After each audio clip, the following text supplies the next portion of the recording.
Hey guys, welcome back to the channel. Well, it's a sad day today because today I say goodbye to the Canon R7.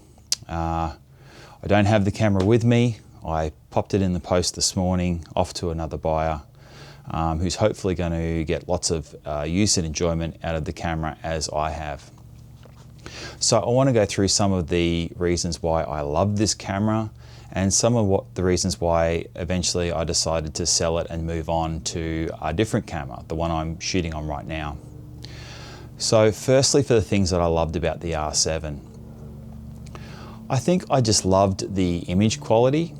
The sensor is a 32 megapixel sensor, but it's in an APS-C format. So you're getting really high resolution. So if you're cropping in, if you want extreme detail, these are all things that the Canon R7 shines at. So if you're into wildlife, macro, or just really up close portraits, this is a camera that can really deliver the goods. Another reason is just the ergonomics. Now I know a lot of people have complained about the Canon R7, but I've got to be honest, I really like the ergonomics of that camera. I wish it had a third dial, but other than that, I really liked it. I liked where the joystick was placed with the wheel around it. I actually thought that was a really good idea. I know why people didn't like it, because if you've got another body like an R6 or an R5, it's the muscle memory doesn't match up. But if you're just using that camera, I think it's a great camera.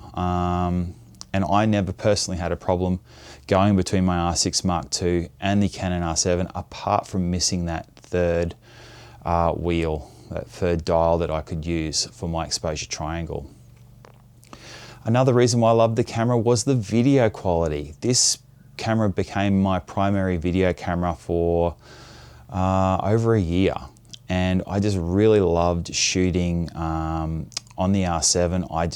I loved the quality of the video. That oversampled 7-something K, downsampled to 4K, just looked amazing. It really did. It really did look amazing. Okay, so why then did I choose to sell the camera? Well, as I mentioned, it had become my primary video camera. Especially for doing this sort of stuff in, I guess you could call this a studio. It's not really a studio. But I had taken it out and used it with the Canon ND drop-in filter adapter with the Sigma 18 to 35mm 1.8. And I got some really good results shooting some BTS video for some friends. And I'd taken it around and shot some footage of models, and you know, it was great when I was just shooting behind the camera. But I realized that I really wanted to transition to doing more vlog style videos, more BTS stuff of my own shoots.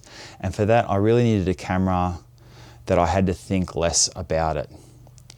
I really don't like the way that Canon implements their custom white balance in their cameras. It's quite a fiddly procedure. And when I got the camera that I'm shooting on now, which is the Lumix S9, it's just so much more straightforward and easy to use in terms of video features and functionality. Now, once I started using the S9 for video, I just pretty much just stopped using the R7. So even though I did occasionally pick it up, I just stopped using it just primarily because of the functionality. Now, another reason is the size. Now, when I initially got the R7, I wanted a smaller body than the traditional R5 or R6, so I could have more portability with it, take it around and let it be a smaller form factor for video. Now, this is true, but I sort of shot myself in the foot, because not long after getting the camera, I bought the small rig Black Mamba cage for it, which is a great cage. But I left it on the camera, and so it became not that much smaller or lighter with using large lenses like the Sigma 18 to 35mm 1.8 than my traditional setup anyway. So now, instead of bringing one big camera and one small camera, I was just bringing a big camera and a medium camera, if you like. So then I found myself on shoots not bringing the R7 and leaving it at home. Or if I was doing a video shoot, I'd take the R7 but I'd leave the R6 Mark II at home. And it wasn't really what I had envisioned when I bought the camera. Now again, this is no fault of the camera. I've stated in the past the R7 is a great camera, and it still is. Now I know there's rumors of the R7 Mark II, and we have to wait and see what that camera is going to be, but hopefully it's going to be an improvement on some things like the autofocus system, which wasn't 100%. It was fine for what I was doing, but in more challenging situations in lower light, it wasn't great.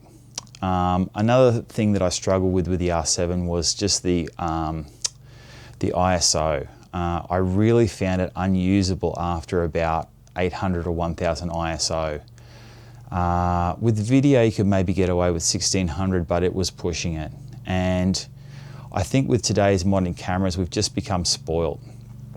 I still think the performance of the R7 is perfectly acceptable, and it's a great camera, and I know that there's denoising programs and the such, and that's getting a lot better. But for myself, I don't like pulling out really noisy files, and so that again made me choose other cameras above the R7. So in the end, it was just lack of use. I just didn't use the camera as much as I wanted to, and it was just sitting in my bag more often than not. Unfortunately, once I transitioned to using the S9 for my primary video camera, the R7 just wasn't getting any use. So I eventually decided to sell it.